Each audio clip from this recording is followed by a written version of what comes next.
When you're learning a new piece every week or so, you simply don't have time to learn the music line by line or playing separate hands for a couple of weeks. You can basically sight read your new music. Then about 95% of your practice time can be devoted to exploring performance possibilities and finessing your interpretation of the work. But she says, most importantly of all, my students become very happy. In fact, I have observed a direct correlation between number of pieces learned and student happiness.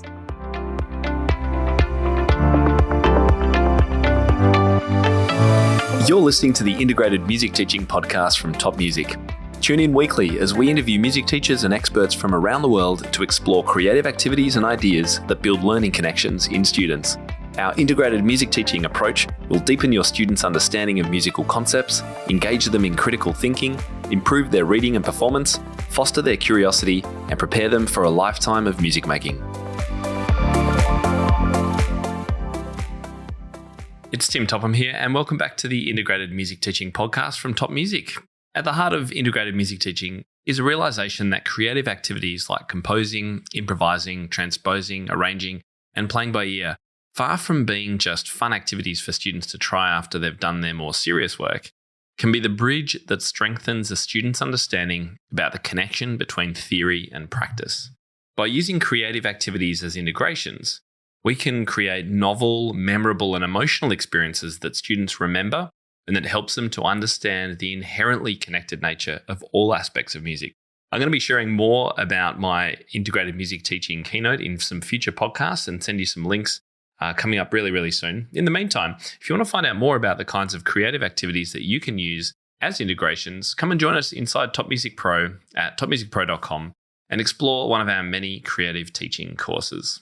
Well, it's great to be with you for another week of the podcast. This is episode number 317, and we're right in the middle of our focus here on the blog and the podcast, all about music teaching exams.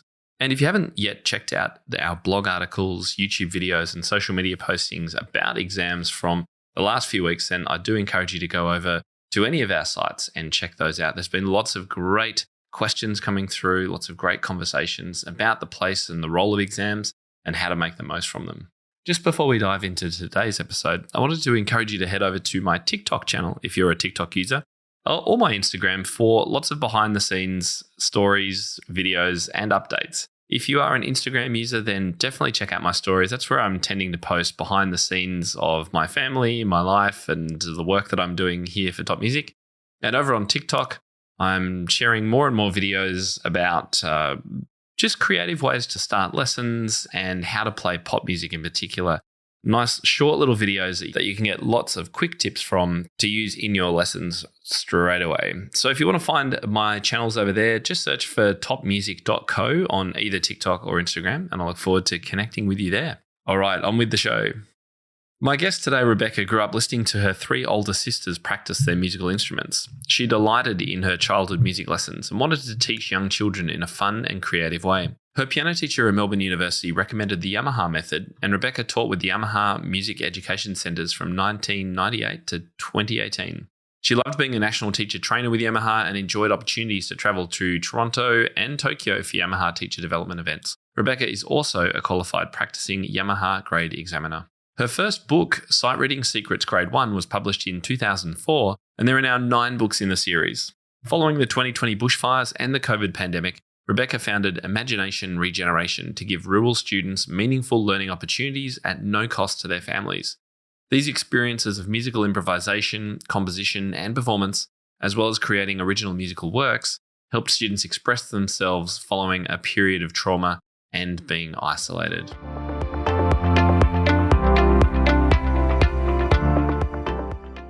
Well, welcome to the show, Rebecca Stewart. Thank you very much, Tim. Good to be here. Great to have you here. Now, I call you Beck. Is that okay if we use that from now on? Yeah, that's fine. Rebecca sounds so formal. Can you tell us? Yeah, that's what my grandmother would call me, is Rebecca. Oh, right. Oh, okay. Let's not use that then. That's like my mum calling me Timothy. I remember any time I was in trouble. All right, which wasn't very often, by the way, listeners. So can you, just before we get into all this sight reading stuff, could you give listeners a bit of an overview of your own studio? Sure. So I live in the far south coast of New South Wales, in the middle of nowhere. We're about 8 hours from Melbourne and 6 hours from Sydney and 20 minutes from a supermarket. And and I have a studio in my home and I teach at a local school 2 days a week. So I've got about 30 students at the moment. And for those of you who don't know, Beck's a member of our Top Music Pro community team. So all our members can give a wave to Beck. And thanks for helping answer all the questions on our forums. And you host member meetups and power hours and generally such a super helpful teacher. So thank you very much for doing that. And you're also a sight reading specialist and publisher of 9 books in the Sight Reading Secrets series. Well, I'm glad I haven't got a lisp, which is available here in Australia. We're going to talk about those a little bit later on. But before we begin, I just read your bio for the listeners, and I know teachers' ears will have probably pricked up about that Imagination Regeneration program, which is such an amazing thing for your local community when it was impacted by fires and the pandemic. And, there's been floods around and all, there's crazy stuff going on in the world, weather, isn't there? So I wondered, I thought a lot of teachers listening might like to offer subsidized lessons or free opportunities for kids who need it in their communities. Have you got just a super brief overview of what you've done and how it works in case other teachers might want to learn from you? Yeah. Well, I ran Imagination Regeneration in the winter and spring of 2022. And that was thanks to the New South Wales government's Bushfire Community Resilience and Recovery Fund. Because at the start of 2020, we had these devastating fires in our rural area. Even our own household, we were evacuated 4 times because we thought the house was going to go. Oh, I don't think I knew that. Oh, my gosh. Yeah. So one of my studio parents talked about it, and I've just got a quote from her. She said, "The girls were impacted and lost animals, a dear horse that we buried quickly without giving them time to process. I remember telling them to get back to the house as the ground was still burning and they had no shoes. There was so much work to do that we didn't take the time to talk or express how we were all feeling. So this will be a great opportunity for them to express themselves through the arts." Just gives you an idea of why I wanted to do something. So for Imagination Regeneration, I had a studio-wide improvisation composition focus. And I had 21 students come to collaborative lessons in small groups, and we had a blast with improvising and developing compositions. Students who wanted to develop and compose their own piece over a few months also performed, recorded, and notated it in Sibelius so they can keep it forever. And for this program, I received seed funding from the Bega Council's Business Boost Ideas program. So there was no cost to parents. My request was funding for 8 collaborative lessons, scholarships for a term of lessons for 3 local families, production time for video editing and score notation. So now I have more than 100 videos that I took last year in this program, and I've documented a teacher education course for other musicians in my region, and that's free for them, the local ones also in the same region, and they can develop their own Imagination Regeneration program with their students. That is amazing. What a story to start with. Kudos to you for taking the initiative and doing all that work. So the key funding source really for your time and the work that you did was through this government regeneration. That's correct. So grant. This one was, that's the one. New South Wales Government's Bushfire Community Resilience and Recovery Fund. But I encourage teachers to just investigate what sources are available for funding, because that's my second grant. I had a grant from Create New South Wales as well. Right. A few years ago. There's probably always more out there than we think of for running special workshops or summer camps or events or whatever it is for the local community. And I know one of our other members, Linda, up in far north Queensland, she was able to, with the help of, a whole lot of fundraising, but also some support from her local council to get a new piano for their community hall. And so there's lots of people around the world doing these amazing things. So thanks for sharing that, Beck, to start with. That's fine. Great. All right, so on to the topic for today. Firstly, so we're talking about sight reading. Do we really need to worry about it? So many teachers, we do give it quite little thought sometimes. And I think this is probably only going to become more the case with repertoire exams. So in Australia or in any exam system, there are now opportunities for students to just play music and not do all the associated technical studies and scales and oral tests and sight reading. So I wonder whether we should still intentionally teach and practice this sight reading skill. What do you think? Well, Tim, I have a question for you. How many times in the last 6 months have you performed your Chopin scherzo to an audience? I haven't. Okay, well, in the last 6 months, how many times have you had to sight read a piece of music? I did it just yesterday, recording a YouTube video. There you go. So sight reading actually continues to be like this instantly valuable skill throughout our whole real lives as adults. And it's not just for this conveyor belt exam season of life. So I think we shouldn't say that the purpose of sight reading is to pass an exam. I think we should say that one purpose of exams is to sequentially develop our sight reading skills. And look, I knew, obviously, a loaded question. I knew what the answer would be, and I support your answer wholeheartedly, because even my son just the other day, who is really interested in music, he knows he can dabble at the piano. He said, can you listen to this and try and play it? And I tried, and then we found the sheet music, and I could easily play it. And then I could teach him some of it. And every time he sees me play the music, he's kind of a little bit awestruck by the skill of being able to do it.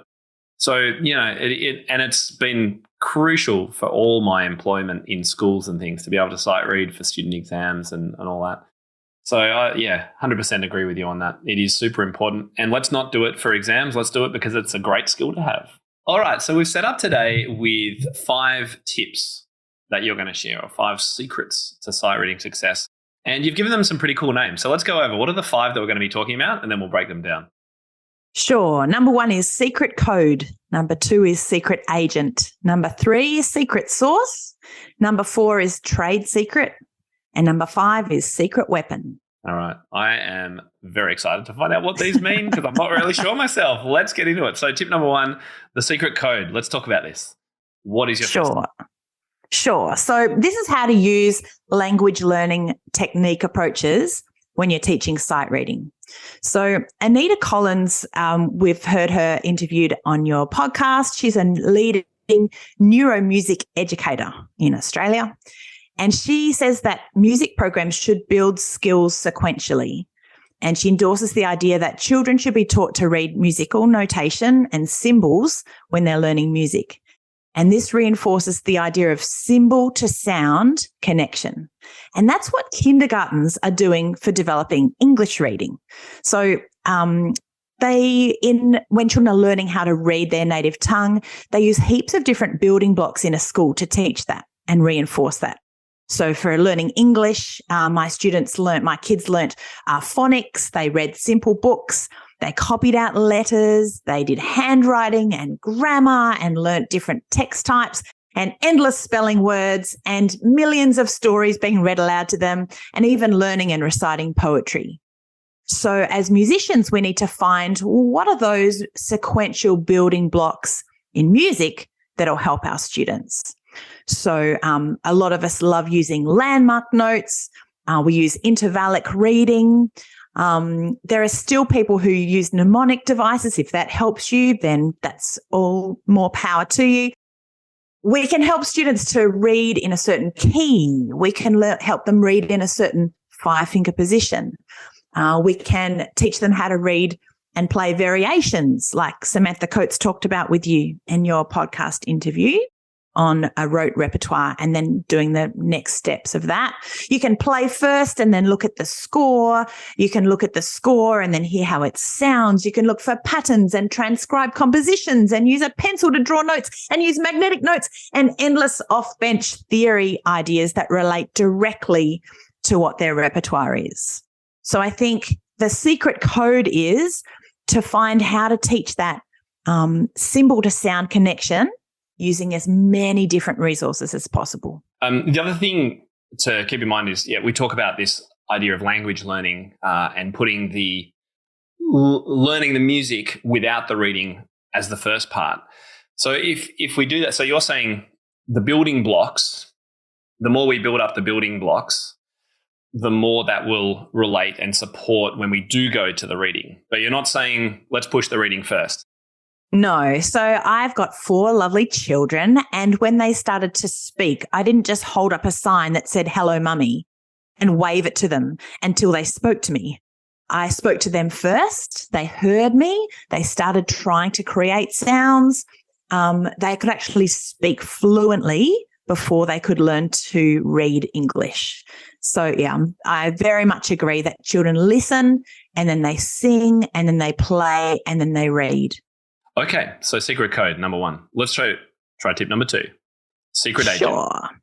Secret agent, well, you actually have a secret agent on your side who's in the zone with the student when they're practicing, because there are tangible ways that parents can follow up what teachers require for sight reading practice. Oh, no, this is a good one, Beck, because I've never really thought about the impact of parents on sight reading. So this is going to be really, really interesting.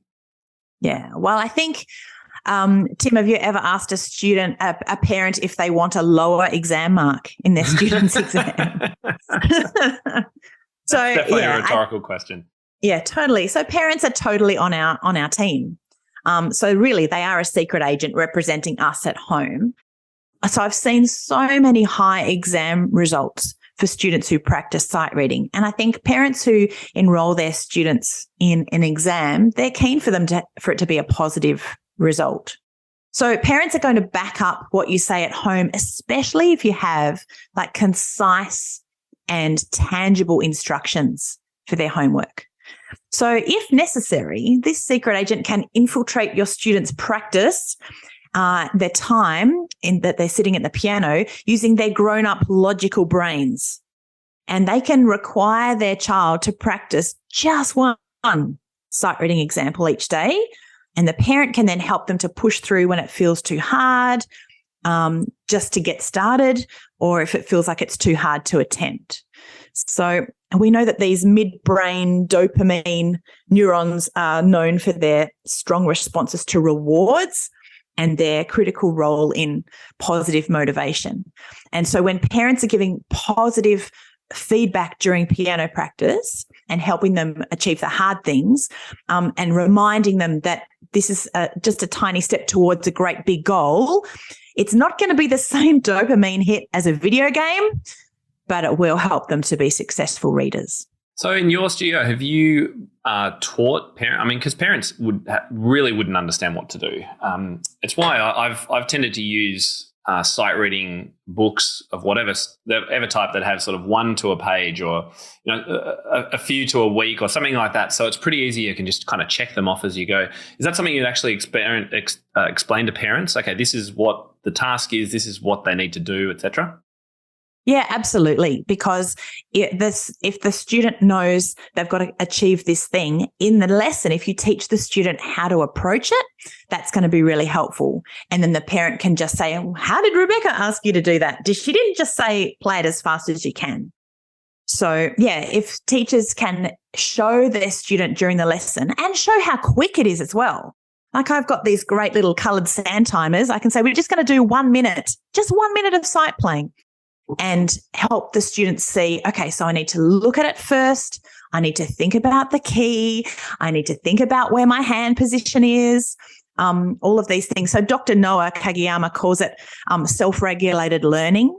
When you're having this opportunity to think before you play, parents can be great help in just confirming that system at home. Sounds great. I like it. So secret agent, everyone remember, who is your secret agent for sight reading? That is the parents. Get them on board. And if you're teaching at a school where you don't really see the parents, then I guess more responsibility to the student, but there's nothing stopping you calling them or chatting to them or whatever it is and just explaining, okay, what I'd really like you to do is anytime Johnny starts his practice, at some stage go in and interrupt him, or at the end when he thinks he's finished, let him know that this is the other step he has to remind him to do. Is that probably how you do it?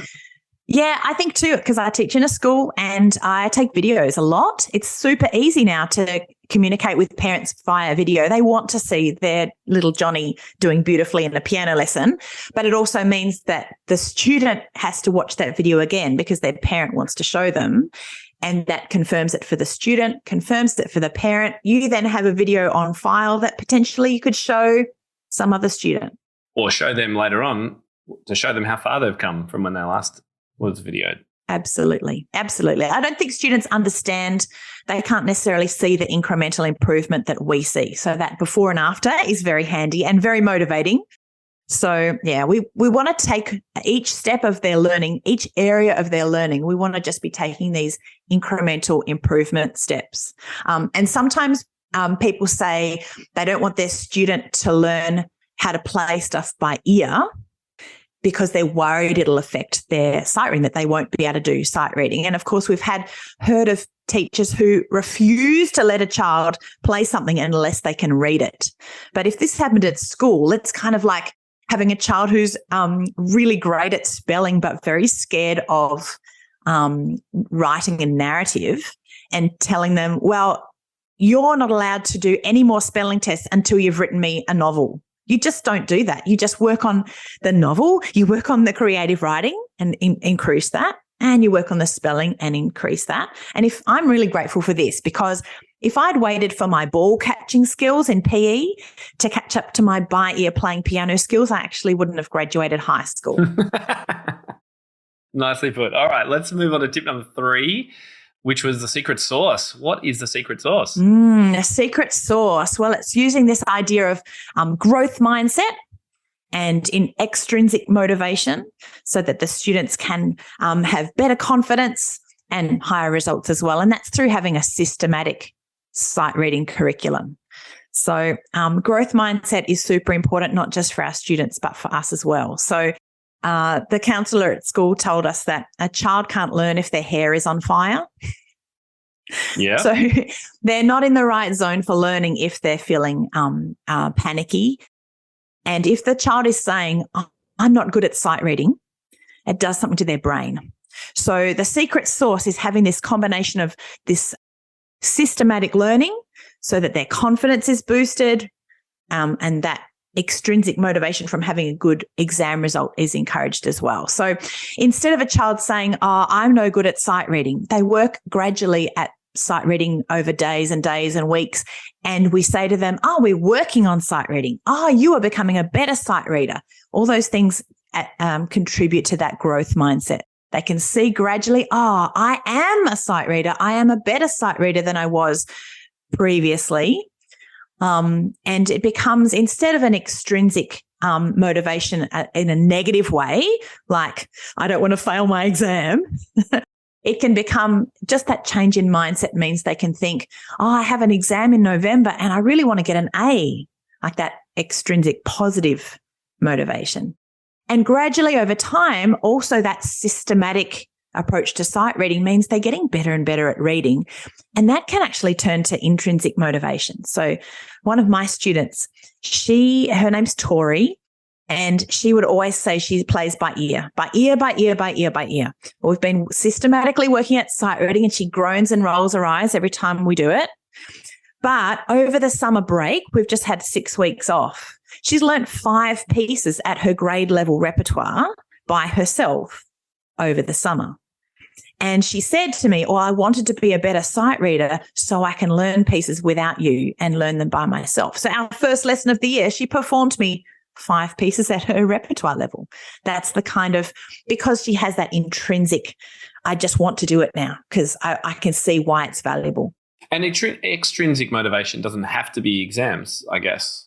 It can be other correct other sources of motivation that's externally given to the child.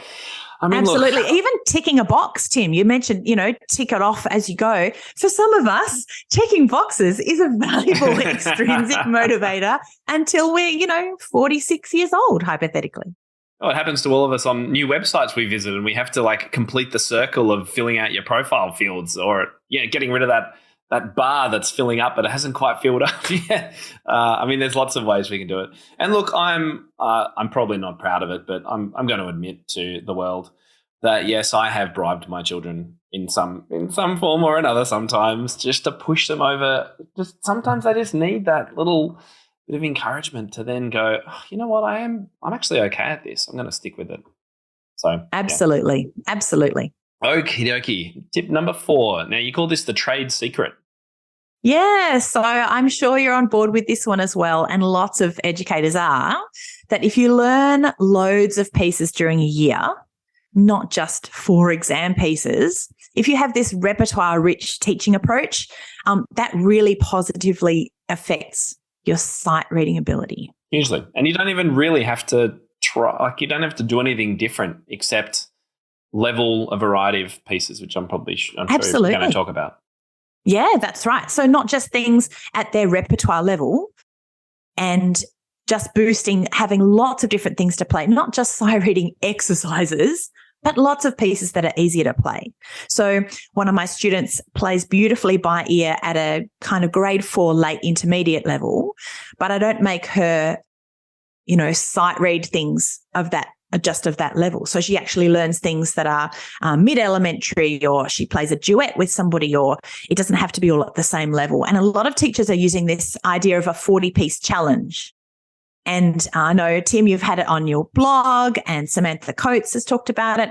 But I have this great quote from Melissa Milne as well. She says, "Firstly, my students gain a wide, practical, lived experience of many distant musical idioms and forms. Instead of learning 1 or 2 pieces from the Baroque period in a year, they may learn 10. Instead of mastering 1 piece in a swing groove, they may learn to play 15. Secondly, she says, my students become very musical sight readers. When you're learning a new piece every week or so, you simply don't have time to learn the music line by line or playing separate hands for a couple of weeks. You can basically sight read your new music. Then about 95% of your practice time can be devoted to exploring performance possibilities and finessing your interpretation of the work. But she says, most importantly of all, my students become very happy. In fact, I have observed a direct correlation between number of pieces learned and student happiness."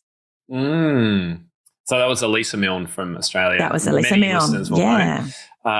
That doesn't surprise me. And of course, if you've got happy students, you've got happy parents, and those two combined means high retention as well. And exactly. So any teacher struggling with retention, I mean, there can be multiple issues of why that might be, but this could be one thing to try. Just get your students to learn more music.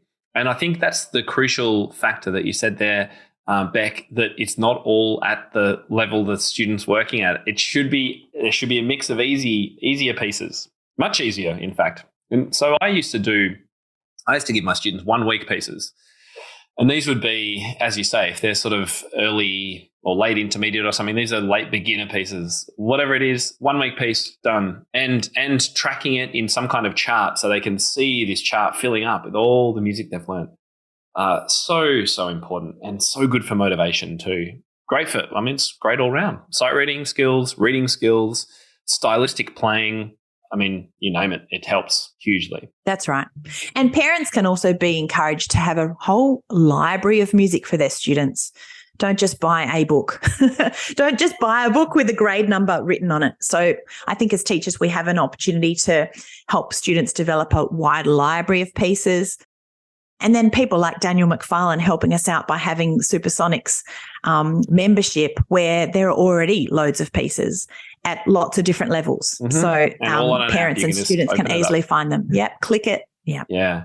And I used to do a chart as well for my whole studio. So all the students' names and then 40 boxes along, if we were doing 40 pieces as the goal, and mark them off. And every time a student would come in, they'd be able to see where they're at on the leaderboard effectively. You can do this in apps now, of course. Really great way to give people a bit of a buzz too. And just remember, I guess, for the other sticking point for some teachers is this sense that if we're teaching music, it all must be taught at a high performance ready standard, ready to go on stage and perform. And I disagree. Do you disagree with that?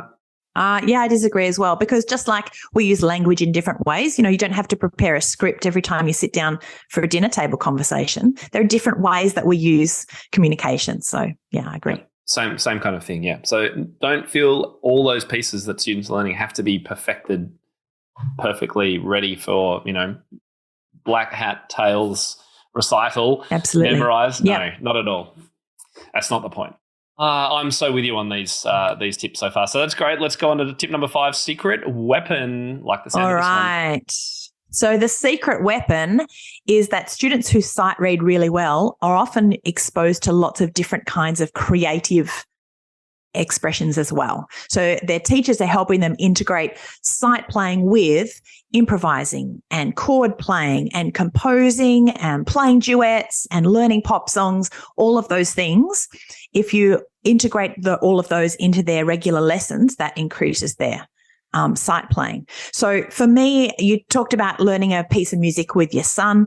The sweet spot for me is when I can listen to it and read it. So let our students do that as well for some of their pieces. Make sure that they're able to listen to something and analyze it, work out parts of it by ear, and they look at the page, they can then develop the skill to be able to look at the page and hear that in their brains, not just only if they put their fingers on the keys. I think too, if they're transposing, I get a lot of my students to transpose things because there's nothing worse than giving them a piece in D major and they keep playing it without F sharps. But it's D major. Can't you feel, well, the only way they're going to understand and feel that D major, I mean, you could play the scale 10,000 times, but wouldn't it just be more fun to play 4 things in D major and then transpose them into A major and transpose them into E major? It's motivating. Your secret weapon is not just sticking to the curriculum, so to speak, but trying lots of different things. So when they play duets, they just have to keep going. What a great skill for sight playing, just to have to keep going. And then if they do lots of chord playing, then they're able to predict harmonies. Like they can guess it's going to be 1C571 in the last bar. So, and as they're transcribing compositions, they've got their music that's in their brain and putting it onto the page. It makes them very invested in the page. And all of these things just help them with their resilience as well. Like when they're improvising, they're able to make mistakes and just keep going. And obviously that's one of the core things in sight playing. And performing, let's be honest.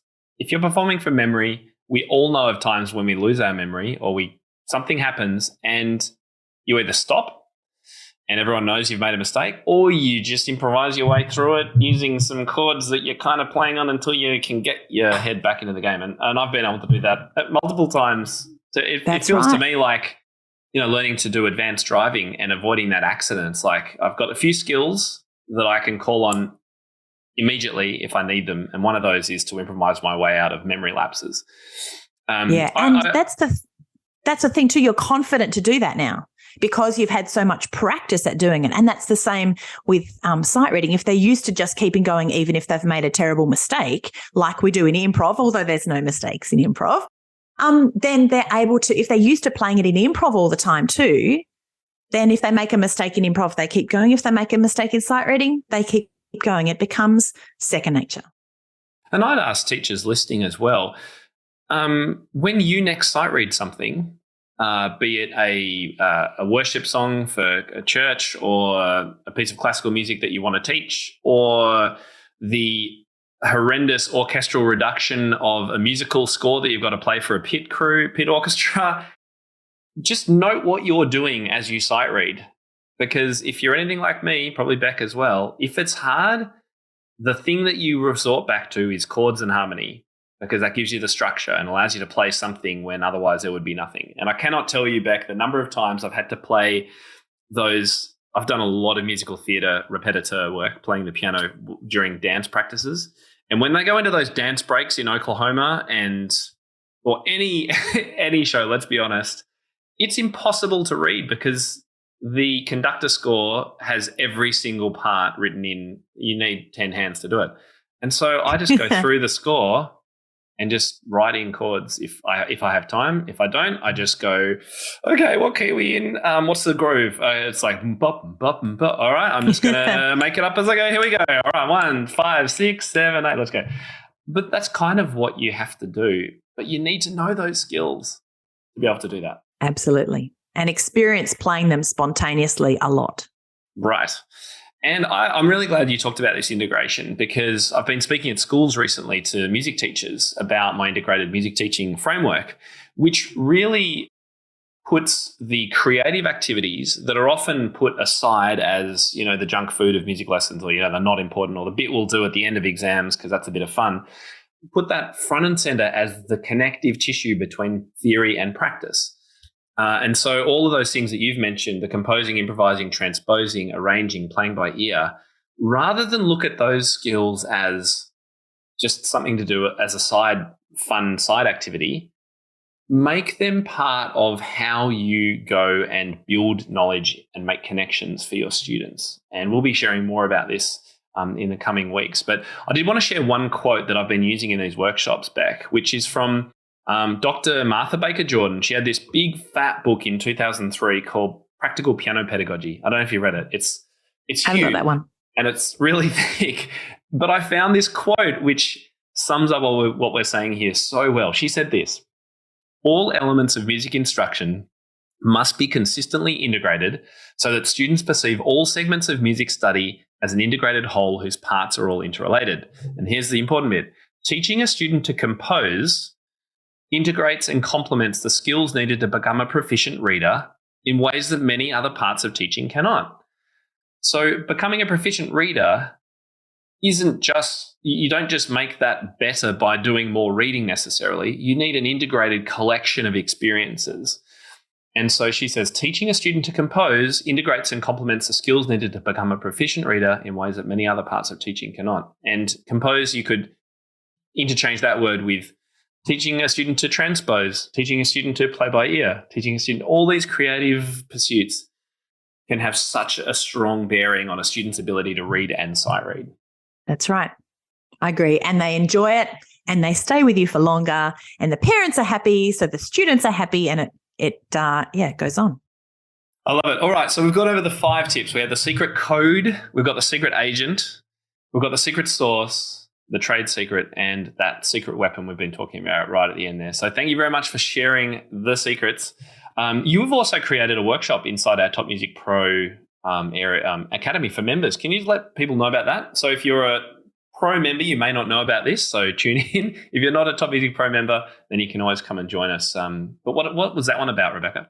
Yeah, so I gave an example of how sometimes people try to teach reading, and I gave an example of how you can ask questions and integrate some listening and analysing into your learning of repertoire, so that then flows over into playing expressively when you're sight reading. Right. Yeah, it's great. Fantastic to watch. So I do encourage you to check it out. If you're not a Top Music Pro member and you'd like to join topmusicpro.com, you can come and check us out. And you better let us know about your books as well, Beck. I mentioned that you're the author of 9 books on sight reading. And these are related particularly to the AMEB, the Australian Music Exam Board syllabus, but also used by teachers around the world. So tell us a little bit about those before we wrap up. So Sight Reading Secrets is a curriculum I've written. It helps students work sequentially and with regular practice over the entire period that they're preparing for an exam. And the books allow a student to practice easily half an hour of sight reading over a week. So just 5 minutes a day. So it's like dedicating a whole lesson every week just to sight playing. And the student gets maximum benefit from your teaching time and you avoid spending hours teaching something that they can work on gradually at home as well. And so sightreading.com.au is my website. You can go and have a look at, I've got a frequently asked questions about video exams post there, and you can purchase the books for postage in Australia. And our overseas listeners, I also have the books available on Kindle at lots of the different Amazon stores. So grab your iPad, get the Kindle app for free, and you can use that in your lesson. And the kids are quite motivated by having more screen time as well. Just what they need. I was picturing my physical Kindle when you mentioned Kindle. So thanks for reminding me that, no, there's actually great iPad and phone apps, in fact, for Kindle too. So so if you'd like to do Sight Reading Secrets book on your Kindle app, I do recommend a nice fat iPad Pro or something with a big screen. But it does mean that way anyone around the world can use that material. And so we said grade 4 is about late intermediate, preliminary is about late elementary. So, Americans, if you're using that system, intermediate, etc., you'll be able to see whereabouts your students could slot in. And for all our Top Music Pro members who get free sheet music each month, our Top Music sheets, We have a leveling guide for all the pieces and comparison of all the different exams and levels in the front of each edition. So just check back through there if you're wondering how Beck's books relate to perhaps your area. So that was sightreadingsecrets.com.au. Thank you so much, Beck, for joining me today. That was super fun. And thanks for all the help that you're giving our members. It's great to be here, Tim, and I appreciate all of these creative things that you bring, and that affects not just our creative side of the lessons, but all the development of the student as a whole musician. Thank you. See you soon.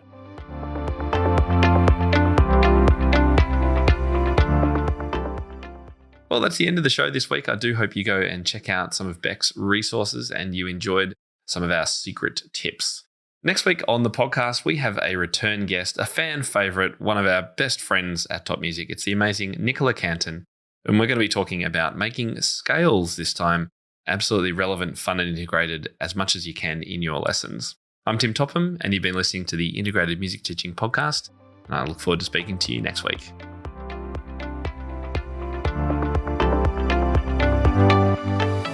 How do you keep up to date with all the latest trends and research into music education? How do you connect with other teachers around the world and make sure your teaching stays fresh and relevant for students of all ages and stages, both now and into the future? I created our Top Music Pro membership to be the one-stop shop for music teaching resources, training, support and community, and I'd love for you to come and join us inside. With over 40 comprehensive training courses, hundreds of teaching demonstrations and lesson plans, free monthly sheet music, discounts and all the business and pedagogy support you could ever need, Top Music Pro is the community you've been looking for. If you're ready to level up your learning from the podcast and join thousands of other teachers in our global network, head over to topmusicpro.com today. If you enjoy this show and want to hear more of our work, be sure to subscribe to this podcast wherever you're listening today. For links and resources mentioned in this episode, visit us at topmusic.co/podcast or check out the show notes. I'm Tim Topham, and this is the Integrated Music Teaching Podcast, a production of Top Music. Thank you so much for listening. Enjoy your week ahead, and I'll catch you next time.